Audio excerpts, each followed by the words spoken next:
ಬಿಲ್ಲವಡಿ ಅನ್ನೋ ಒಂದು ಊರಲ್ಲಿ ಒಬ್ಬ ಹುಡುಗ ಇರ್ತಾನೆ. ಅವರ ತಂದೆ ಬಂದು ಬಲು ದೊಡ್ಡ ವಿದ್ವಾಂಸರು. ಹುಟ್ಟಿರುವಂಥ ಮಗ ಬಂದು ದಡ್ಡ ಆಗ್ಬಿಟ್ಟಿರ್ತಾನೆ. ವೇದಶಾಸ್ತ್ರ ಕಲಿಬೇಕು ಅಂತ ಎಷ್ಟೋ ಒಂದು ಮಠಗಳಿಗೆ ಹೋಗ್ತಾನೆ, ಪಂಡಿತರ ಹತ್ರ ಹೋಗ್ತಾನೆ.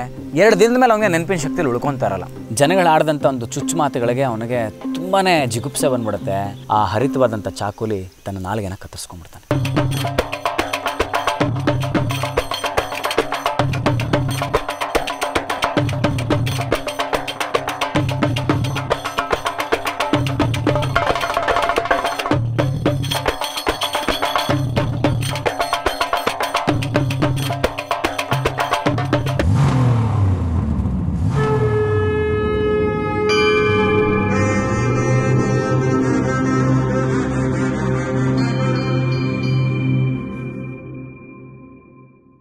ಡ್ರೈವ್ ಟು ಡಿವೈನ್ ವಾಹಿನಿಯ ವೀಕ್ಷಕ ಬಂಧು ಮಿತ್ರರೆಲ್ಲರಿಗೂ ಈ ನಿಮ್ಮ ಅರುಣ್ ಹರಿಹರನ್ ಮಾಡುವಂತಹ ವಿನಯಪೂರ್ವಕವಾದಂತಹ ನಮಸ್ಕಾರಗಳು. ಕಳೆದ ಸಂಚಿಕೆಯಲ್ಲಿ ನಾನು ದಿವ್ಯಕ್ಷೇತ್ರವಾದಂತಹ ನರಸೋಬಾಡಿಗೆ ತಮ್ಮನ್ನು ಕರ್ಕೊಂಡು ಹೋಗಿದ್ದೆ.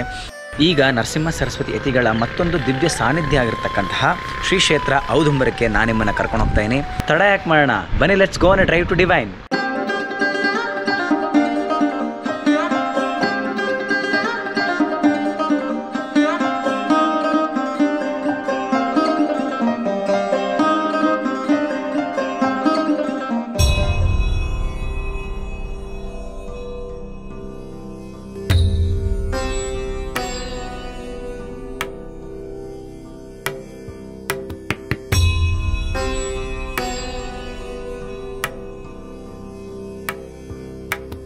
ನಮಸ್ಕಾರ. ಈಗ ನಾವು ಇರೋಂಥ ಜಾಗ ಔದುಂಬರ ಕ್ಷೇತ್ರ. ಅಲ್ಲಿ ತಮಗೆ ಕಾಣಿಸ್ತಿರೋದೆ ಬಿಲ್ಲವಡಿ ಗ್ರಾಮದ ಭುವನೇಶ್ವರಿ ತಾಯಿ ದೇವಸ್ಥಾನ. ನರಸಿಂಹ ಸರಸ್ವತಿಗಳು ಈ ಕ್ಷೇತ್ರಕ್ಕೆ ಬರ್ತಾರೆ. ಬಂದು ಈ ನದಿ ತಟದಲ್ಲಿ ಅಂದರೆ ಎದುರುಗಡೆಗೆ ಪಶ್ಚಿಮ ದಿಕ್ಕಿಗೆ ಔದುಂಬರ ಮರ ಕಾಣಿಸುತ್ತೆ. ಅದೇ ಕ್ಷೇತ್ರ ಇದೆ ಔದುಂಬರ ಅನ್ನೋದು. ಈ ಮರದ ಕೆಳಗಡೆ ಬಂದು ಅವ್ರು ಸದಾ ಧ್ಯಾನ ಮಾಡೋದಕ್ಕೆ ಕುತ್ಕೊತಾ ಇರ್ತಾರೆ. ಆಮೇಲೆ ಸಾಕಷ್ಟು ಗೌಪ್ಯವಾಗಿರಬೇಕು, ಯಾರೂ ಕಾಣಿಸ್ಕೊಬಾರ್ದು ಅಂತ ಇಲ್ಲಿ ಬಂದು ಧ್ಯಾನಕ್ಕೆ ಕುತ್ಕೊಂಡಿರ್ತಾರೆ. ಆದರೂ ಈ ಒಂದು ಗಂಧದ ಪರಿಮಳನ ಜಾಸ್ತಿ ಹೊತ್ತು ಬಚ್ಚಿಡೋಕ್ಕಾಗಲ್ವಲ್ಲ, ಅದ್ರ ಕಂಪು ಹೊರಗಡೆ ಹೇಗೆ ಸೂಸುತ್ತೆ ಅನ್ನೋ ಥರ ಇಲ್ಲೂ ಪ್ರಕಟ ಆಗೋಗ್ತಾರೆ. ಇಲ್ಲೂ ಗೊತ್ತಾಗ್ಬಿಡ್ತಾರೆ ಇಲ್ಲಿದ್ದಾರೆ ಅಂದ್ಬಿಟ್ಟು ಅಂತ. ಹೇಗೆ ಅಂತಂದರೆ, ಈ ಊರಲ್ಲಿ ಬಿಲ್ಲವಡಿ ಅನ್ನೋ ಒಂದು ಊರಲ್ಲಿ ಒಬ್ಬ ಹುಡುಗ ಇರ್ತಾನೆ, ಬ್ರಾಹ್ಮಣ ಮನೆಯ ಹುಡುಗ. ಅವರ ತಂದೆ ಬಂದು ಬಲು ದೊಡ್ಡ ವಿದ್ವಾಂಸರು. ವೇದ ಪಂಡಿತ ಶಾಸ್ತ್ರಗಳೆಲ್ಲ ತುಂಬಾ ಅರ್ದು ಕುಡಿದ್ಬಿಟ್ಟಿರ್ತಾರೆ. ಸಾಕಷ್ಟು ಹೆಸರು ಮಾಡಿರ್ತಾರೆ ಈ ಊರಲ್ಲಿ. ಅವ್ರಿಗೆ ಹುಟ್ಟಿರುವಂಥ ಮಗ ಬಂದು ದಡ್ಡ ಆಗಿಬಿಟ್ಟಿರ್ತಾನೆ. ಒಬ್ಬನೇ ಮಗ. ಅವನು ಚಿಕ್ಕ ವಯಸ್ಸಲ್ಲಿರೋವಾಗಲೇ ತಂದೆ ತಾಯಿ ಇಬ್ಬರು ತೀರ್ಕೊಂಡ್ಬಿಡ್ತಾರೆ. ಅವನು ಅವರ ತಾತನ ಮನೇಲಿ ಬೆಳೆಯೋದಕ್ಕೆ ಶುರು ಮಾಡ್ತಾನೆ. ಅವನಿಗೊಂದು ಉಪನಯನನೂ ಮಾಡ್ತಾರೆ, ಬ್ರಹ್ಮೋಪದೇಶ ಆಗುತ್ತೆ. ಏನು ಮಾಡೋಲ್ಲ, ವ್ಯರ್ಥ ಅವ್ನು. ಯಾಕಂದರೆ ಅವ್ನಿಗೆ ಒಂದು ಶಬ್ದ ಕೂಡ ಅವನಿಗೆ ಸಂಸ್ಕೃತದ ಬರ್ತಿರಲ್ಲ ಉಚ್ಚಾರಣೆ ಮಾಡೋದಕ್ಕೆ, ಅಷ್ಟು ದಡ್ಡ ಆಗ್ಬಿಟ್ಟಿರ್ತಾನೆ. ಅದ್ರ ಬಗ್ಗೆ ತುಂಬ ಚಿಂತೆ ಮಾಡಿ ವೇದಶಾಸ್ತ್ರ ಕಲಿಬೇಕು ಅಂತ ಎಷ್ಟೋ ಒಂದು ಮಠಗಳಿಗೆ ಹೋಗ್ತಾನೆ, ಪಂಡಿತರ ಹತ್ರ ಹೋಗ್ತಾನೆ.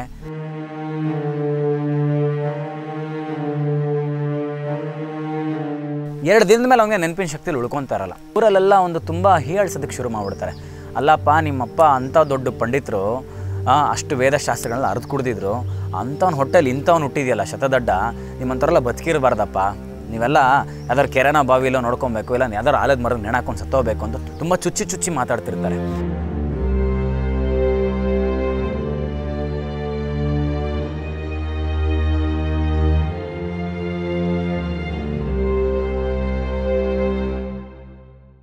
ಜನಗಳು ಆಡಿದಂಥ ಒಂದು ಚುಚ್ಚು ಮಾತುಗಳಿಗೆ ಅವನಿಗೆ ತುಂಬಾ ಜಿಗುಪ್ಸೆ ಬಂದ್ಬಿಡುತ್ತೆ.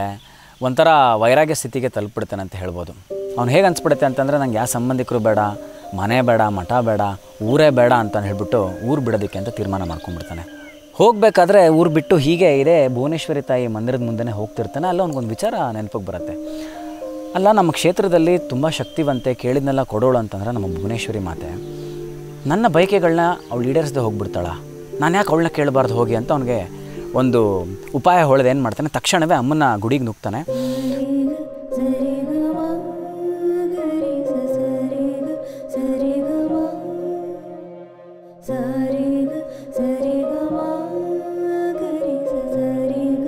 ನುಗ್ಗಿದ್ದ ಅಮ್ಮನ ಪಾದನ ಗಟ್ಟಿಗೆ ಹಿಡ್ಕೊಂಡ್ಬಿಡ್ತಾನೆ. ತಾಯಿ, ನನಗೆ ಜ್ಞಾನೋದಯ ಆಗೋವರೆಗೂ, ನನ್ನ ಬಯಕೆ ಈಡೇರೋವರೆಗೂ ನಾನು ನಿನ್ನ ಪಾದನ ಬಿಡೋ ಅಂಥ ಮಾತೇ ಇಲ್ಲಮ್ಮ. ನಾನು ಅನ್ನ, ನೀರು, ನಿದ್ದೆ ಎಲ್ಲವನ್ನೂ ತ್ಯಾಗ ಮಾಡಿ ನಾನು ಇಲ್ಲೇ ಕುತ್ಕೊತೀನಿ ಅಂತ ಹೇಳಿ ಉಪವಾಸಕ್ಕೆ ಕುತ್ಕೊಂಡ್ಬಿಡ್ತಾನೆ, ಸತ್ಯಾಗ್ರಹ ಕುತ್ಕೊಂಡ್ಬಿಡ್ತಾನೆ. 1 ದಿನ ಆಗುತ್ತೆ, 2 ದಿನ ಆಗುತ್ತೆ, 3 ದಿನವೂ ಆಗೋಗುತ್ತೆ. ನೀರು ಇಲ್ಲ, ಊಟನೂ ಇಲ್ಲ, ಏನೂ ಇಲ್ಲ. ಸಂಪೂರ್ಣ ನಿತ್ರಾಣನಾಗ್ಬಿಟ್ಟು ಸುಸ್ತಾಗಿ ಹಾಗೆ ಒಂದು ಬಿದ್ದೋಗೋಂಥ ಪರಿಸ್ಥಿತಿಲಿರುವಾಗ ಅಮ್ಮನ ಒಂದು ಸತಿ ನೋಡ್ತಾನೆ. ಬಲು ದುಃಖ ಆಗೋಗುತ್ತೆ ಅವನಿಗೆ. ಅಮ್ಮ, ಇಷ್ಟೊಂದು ನನ್ನ ಮೇಲೆ ನಿನಗೆ ಬೇಜಾರಾಗ್ಬಿಟ್ಟಿದ್ಯಾ, ನಿನಗೂ ನಾನು ಬದುಕಬೇಕು ಅಂತ ಅನ್ನಿಸ್ತಾ ಇಲ್ವಾ?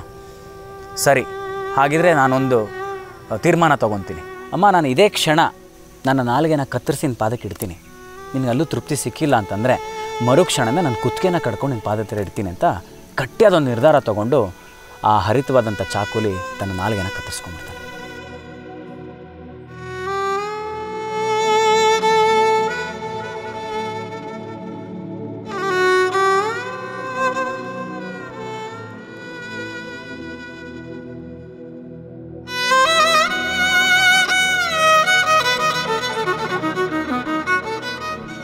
ಅಮ್ಮನ ಪಾದದಡಿ ಇಟ್ಟಿದ್ದೇನೆ. ಅವನಿಗೆ ರಕ್ತಸ್ರಾವ ತುಂಬ ಆಗೋದಕ್ಕೆ ಶುರು ಆಗುತ್ತೆ.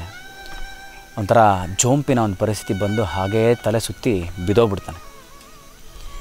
ಕನಸಲ್ಲಿ ಭುವನೇಶ್ವರಿ ತಾಯಿ ಪ್ರಕಟಲಾಗ್ತಾಳೆ.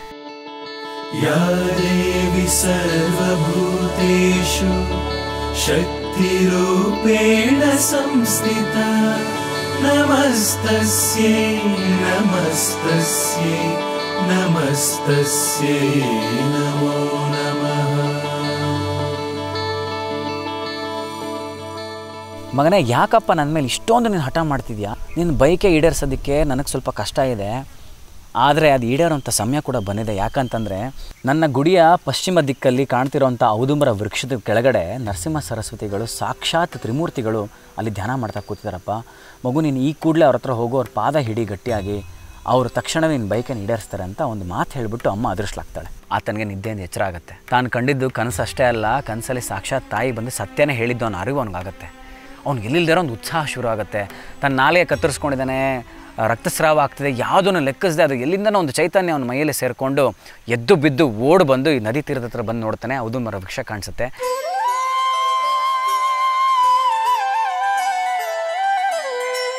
ಹೇಗಪ್ಪ ಇದನ್ನು ದಾಟೋದು ಅಂತ ಹಾಗೆ ನೀರಿಗೆ ಬಿದ್ದು ಈಚ್ಕೊಳ್ತಾ ಬಂದು ಔದುಂಬರ ವೃಕ್ಷದ ಕೆಳಗೆ ಬಂದು ನೋಡ್ತಾನೆ.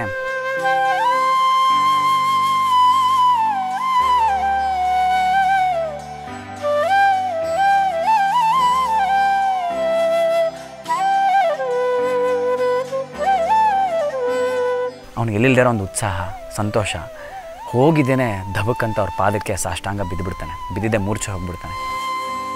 ತ್ರಿಮೂರ್ತಿಗಳ ಸ್ವರೂಪ ಆಗಿರ್ತಕ್ಕಂಥ ನರಸಿಂಹ ಸರಸ್ವತಿಗಳಿಗೆ ಜ್ಞಾನ ದೃಷ್ಟಿಲಿ ಅರ್ಥ ಆಗುತ್ತೆ ಈ ಹುಡುಗನಿಗೆ ಏನಾಗಿತ್ತು, ಈ ಹುಡುಗನಿಗೆ ಏನು ಬಯಕೆ ಇದೆ ಅಂತ ತಿಳ್ಕೊಂಡು ನಸುನಕ್ಕಿ ಆತನ ತಲೆ ಮೇಲೆ ಕೈ ಆಡಿಸ್ತಾರೆ.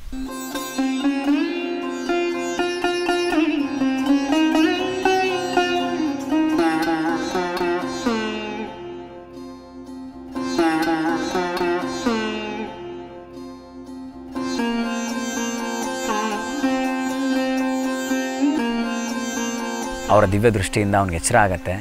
ಒಂದು ಪವಾಡ ಕೂಡ ಆಗುತ್ತೆ. ಅದೇನು ಅಂತಂದರೆ ತನ್ನ ನಾಲಿಗೆ ಚಿಗುರೋದಕ್ಕೆ ಶುರು ಆಗುತ್ತೆ.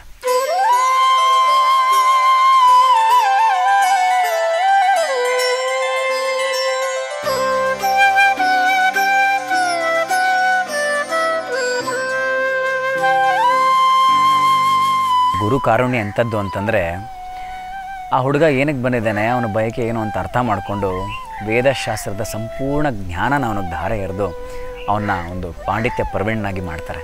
ಈ ವೇದಶಾಸ್ತ್ರ ಎಲ್ಲ ತನಗೆ ಮುಖೋದ್ಗತ ಆಗಿರೋದು ಅವನಿಗೆ ಅರಿವಾಗ್ತಿದ್ದಂಗೆ ಅವ್ನಿಗೆ ಎಷ್ಟು ಸಂತೋಷ ಆಗುತ್ತೆ ಅಂತಂದರೆ ಅವನು ಗುರುಗಳ ಪಾದಕ್ಕೆ ಬಿದ್ದು ಹುರುಳಾಡಿ ಗುರು ಸ್ತುತಿ ಮಾಡ್ತಾ ಗುರುಗಳನ್ನ ಹೊಗಳ್ತಾ ಅವನ ಸಂತೋಷಕ್ಕೆ ಒಂದು ಪಾರವೇ ಇಲ್ದಿರಂಗೆ ಆಗೋಗ್ಬಿಡ್ತಾನೆ. ತ್ವಮೇವ ಮಾತಾ ಚ ಪಿತಾ ತ್ವಮೇವ ತ್ವಮೇವ ಬಂಧುಶ್ಚ ಸಖಾ ತ್ವಮೇವ ತ್ವಮೇವ ವಿದ್ಯಾ ದ್ರವಿಣಂ ತ್ವಮೇವ ತ್ವಮೇವ ಸರ್ವಂ ಮಮ ದೇವ ದೇವ.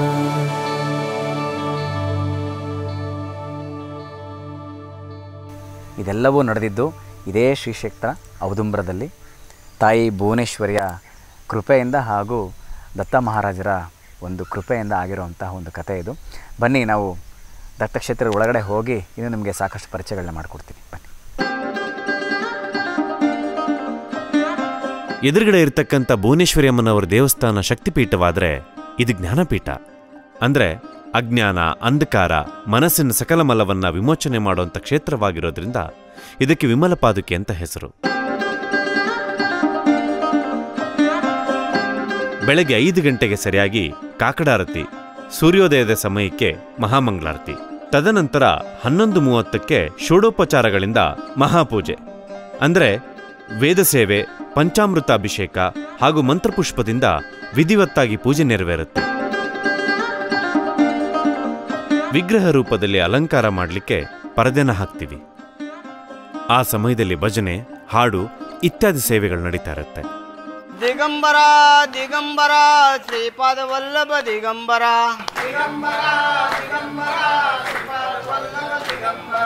हे दान दे वचन अन्य न देमि वदेरे अद्याप कानर हरे करुणा न येरे. ಅಲಂಕಾರದ ನಂತರ ಮಹಾನೈವೇದ್ಯ ಹಾಗೂ ಮಹಾಮಂಗಳಾರತಿ.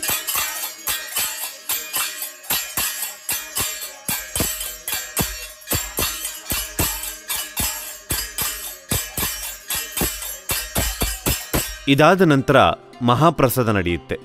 ಗುರುಕೃಪೆಯಿಂದ ಪ್ರತಿನಿತ್ಯವೂ ಈ ಕ್ಷೇತ್ರದಲ್ಲಿ ಅನ್ನಸಂತರ್ಪಣೆ ಆಗ್ತಾನೇ ಇದೆ. ಸಂಜೆ ವೇಳೆಗೆ ಧೂಪಾರತಿ, ಭಜನೆ ಸೇವೆ ಇರುತ್ತೆ. ರಾತ್ರಿ 9 ಗಂಟೆಗೆ ಸೇಜಾರತಿ ಮಾಡಿ ಗರ್ಭಗುಡಿಯ ಬಾಗಿಲು ಹಾಕೋದ್ರ ಮೂಲಕ ಆ ದಿನದ ತ್ರಿಕಾಲ ಪೂಜೆಗಳು ಈ ರೀತಿಯಾಗಿ ಮುಗಿಯುತ್ತೆ. ವಿಶೇಷ ದಿನಗಳಲ್ಲಂತೂ ಪಲ್ಲಕ್ಕಿ ಉತ್ಸವದ ಜೊತೆ ದೊಡ್ಡ ಜಾತ್ರೆನೇ ನಡೆಯುತ್ತೆ.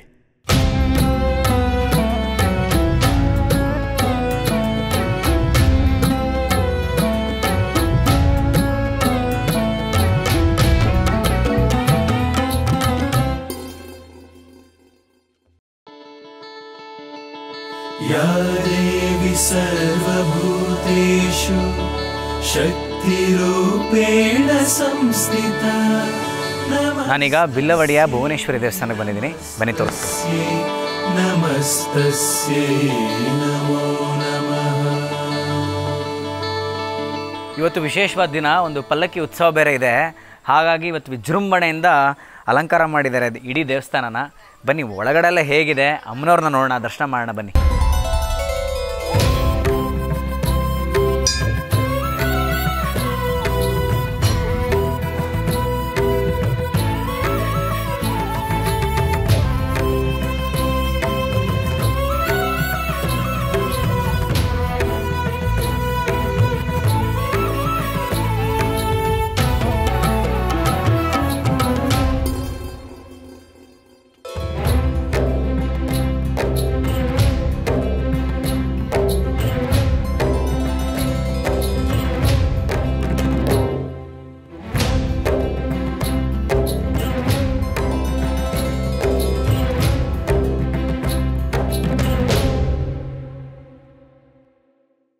ವಿಮಲ ಪಾದುಕೆಗಳನ್ನ ದರ್ಶನ ಮಾಡೋದ್ರ ಮುಖಾಂತರ ನಮ್ಮ ಮನಸ್ಸಿನ ಸಾಕಷ್ಟು ಮಲಗಳು ವಿಮೋಚನೆ ಪಡೆದಿದೆ ಅಂತ ನಾನು ಭಾವಿಸ್ತೀನಿ.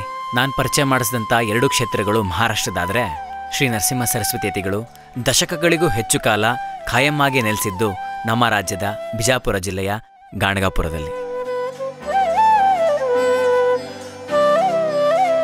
ಇಂಥದ್ದೇ ಇನ್ನು 10 ವಾಹಿನಿಗಳಿದ್ರೂ ಆ ಜಾಗದ ಮಹಿಮೆನ ವರ್ಣಿಸೋದಕ್ಕೆ ಸಾಧ್ಯನೇ ಇಲ್ಲ. ಆದರೂ ಮುಂದಿನ ಸಂಚಿಕೆಯಲ್ಲಿ ಆ ಮಹಾಕ್ಷೇತ್ರದ ಒಂದು ಕಿರು ಪರಿಚಯನ ಕೊಡೋದಕ್ಕೆ ನಾನು ಮುಂದೆ ಬರ್ತೀನಿ. ನಿಮ್ಮನ್ನು ಇನ್ನೂ ಹೆಚ್ಚು ವಿಸ್ಮಯಗೊಳಿಸುವಂಥ ರೋಚಕ ಕರಿಕತೆಗಳು, ಪವಾಡ ಕಥೆಗಳನ್ನ ನಾನು ನಿಮ್ಮ ಮುಂದೆ ಪ್ರಸಾದವಾಗಿ ಇಡಬೇಕು ಅಂತಾದರೆ ತಾವು ನನ್ನ ಚಾನಲ್ನ ಈ ಕೂಡಲೇ ಸಬ್ಸ್ಕ್ರೈಬ್ ಮಾಡಬೇಕು. ಇನ್ನೂ ಹೆಚ್ಚು ಮಂದಿಗಳಿಗೆ ನನ್ನ ವೀಡಿಯೋಸ್ನ ಶೇರ್ ಮಾಡಬೇಕು, ಲೈಕ್ ಮಾಡಬೇಕು. ಅಷ್ಟೇ ಅಲ್ಲ, ತಮ್ಮ ಅನಿಸಿಕೆ ಅಭಿಪ್ರಾಯ ಏನೇ ಇದ್ರೂ ಸಹ ಕಮೆಂಟ್ ಮುಖಾಂತರ ತಿಳಿಸಿ ಅಂತ ಕೇಳ್ತಾ ತಮ್ಮಲ್ಲಿ ವಿನಯಪೂರ್ವಕವಾದಂಥ ವಂದನೆಗಳನ್ನ ಹೇಳ್ತಾ ಇದ್ದೀನಿ. ಇದು drive to divine with Arun Hariharan. त्वमेव सर्वं मम देवदेव.